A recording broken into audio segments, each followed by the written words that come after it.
vai uz full frame fotoaparātu, ja pilna kadra sensora aparātu var uzlikt objektīvu no crop. Jā, var. Tikai ir viens nosacījums.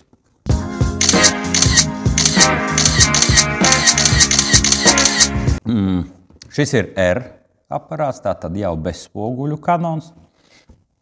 Šī ir spoguļu kamera. Tātad viņai ir EF-S objektīvs. Un šo objektīvu R-tipa fotoaparātam var uzlikt ar vienu nosacījumu. Jums ir pārēja uz EF objektīviem, ja šis te EF mount. Tam var uzlikt. Ir mēģināts, viss strādā, viss notiek, tikai tad fotoaparāts pāriet crop objektīva režīmā un nebildē ar pilniem megapikseļiem. Nu, un iestājās arī neliels crop faktors, protams. Jā. Tur nebūs 18 mm, neceriet, jā, ka super platleņķis tūlīt būs. Nē. Būs aptuveni tā kā ar crop sensoru.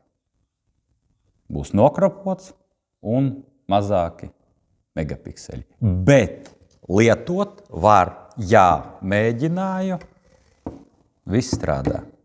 Tātad R aparāts, pārēja uz EF, tātad elektrika fokus objektīviem, un tad jūs varat likt kropotos virsū.